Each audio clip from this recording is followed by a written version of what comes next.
Tom Comiskey is New Jersey Regional President, M&T Bank. Good to see you, Tom. Hi, Steve. Good to see you as well. Thanks for having me. For those who don't know M&T Bank, describe it. M&T Bank is a commercial bank, a regional bank headquartered up in Buffalo, New York. It's been around since about 160 years or so.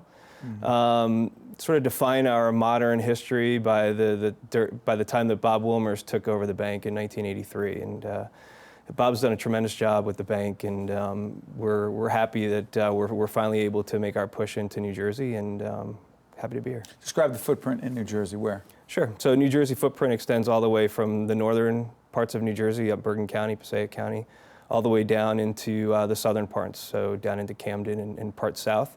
And that part of the state rolls into our Philadelphia group, and my teams are responsible for North and Central Jersey. You and I were having a conversation earlier. We were talking about the whole question of giving back. We talked about the charitable foundation.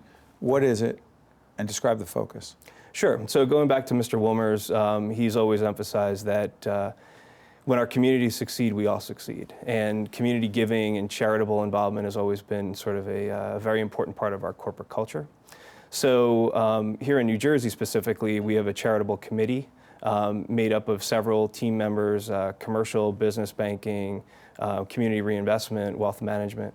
And we get together on a monthly basis and look at organizations and how we can help them, and we make decisions on how to deploy funds across the state. What kinds of, so we can understand, and sure. Where, like what kinds of areas? Is it for homelessness? What kinds of areas? Sure, so probably the best example would be our recent announcement of $615,000 worth of community reinvestment funds that we gave grants to organizations in needy parts of the state, so Newark, Jersey City. One example would be Garden State Episcopal, the Community Development Corp. We gave them money to help rehabilitate the church there, and I had an opportunity to go out and meet with them and Deputy Mayor Vahil and see the work they're doing. Actually fix up the church. Yeah, they're actually fixing up the church and also building units around the church to really revitalize the neighborhood. And the way they view it is if they can provide opportunities to stay in the community for people who've been there, and also opportunities for people to move in. Obviously Jersey City is undergoing quite a renaissance, so it's important to them to be able to have people stay in their communities. Tom, let me ask you this time. How would you describe the banking landscape in New Jersey? How would I describe the banking landscape? Why do you have a smile on your face when I say that? It's a complicated question. Is it crowded? It's very crowded. It's a heavily banked state, and I think of New Jersey as you have a lot of the large banks. And then you have some of the smaller regional players. And I think we're one of those banks that sort of sits in the middle. And we're sort of uniquely positioned because we have the balance sheet capacity to help some of the smaller companies who may outgrow maybe their smaller regional bank, but also the relationship approach to banking to help some of the larger companies who may feel underserved and looking for that relationship model that we provide. But the other part of the landscape is influenced by technology. Sure. You talk relationship. Sure. How much do you think technology has changed the relationship, the banking relationship between the customer and, quote unquote, the bank? Yeah, I think it's changed it in a lot of very dramatic ways. And, you think about corporations that don't go into branches as much anymore. They transact online, they use remote check scanners, and they don't need to have somebody running back and forth to the branch 3 times a day the way they used to. And then certainly on the retail side, the consumer side, people don't go into branches as much as they do because of the availability of products and the way to transact on your devices, your phone, your tablets, et cetera. Sorry for interrupting. Where does customer service fit in then? Yeah, you have to be creative. You have to find ways to provide customer service. So technologically? Absolutely, yeah. So when people still want to talk to someone, right? So if you have a problem or you can't figure out your password, or you have to, people. I'm sorry, you're talking to me? Have to call. People still have to what call is that people, password? Right? So and my view is you still have to deliver exceptional customer service when you do have that opportunity to interact. So it may not be as much as we used to, but when we do, we have to do it really well. People do want some human connection. Absolutely. In spite of the speed of technology. Yeah. Sure. Right? Absolutely. I'm curious about a couple other things. Real quick question on regulation. I have to do this. Yep. Every banker, every bank executive who comes in, I have to ask about federal. So the federal legislation, federal law that's been in place, Dodd-Frank for a while, intended to deal with certain kinds of banks.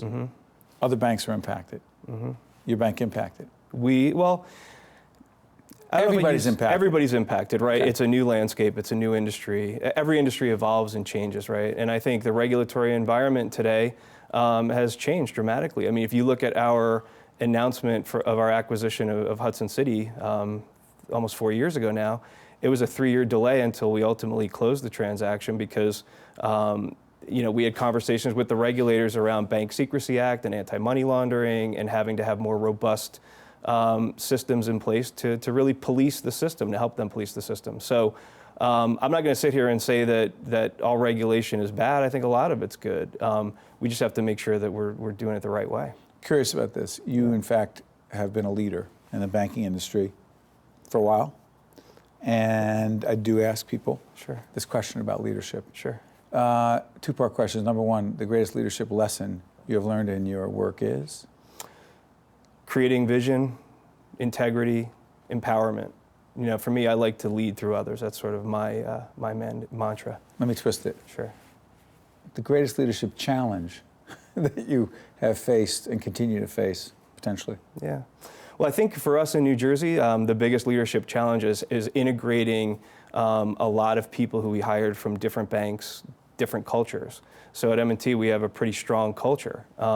So I think when I think of the biggest challenge that I've had to date, I think it's been how do we integrate all these people who came from different cultures, different banks, different organizations into one culture that's part M&T but part other backgrounds that they come from, and take the best of that and kind of form one culture. So bringing them all together. So diversity is great. Yes.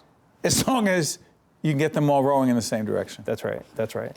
Tom Comiskey, Yes. who is the New Jersey Regional President at M&T Bank. I want to thank you for joining us from Buffalo into New Jersey now. Thanks so much. Thanks, Steve. The preceding program has been a production of the Caucus Educational Corporation, celebrating over 25 years of broadcast excellence, and 13 for WNET, NJTV, and WHYY. Funding for this edition of Caucus New Jersey has been provided by Caldwell University, PSE&G, the Give Something Back Foundation, Gary's Wine and Marketplace, Fedway Associates, the New Jersey Office of the Insurance Fraud Prosecutor, and by the Russell Berry Foundation. Transportation provided by Airbrook Limousine, serving the metropolitan New York, New Jersey area. Caucus New Jersey has been produced in partnership with TriStar Studios.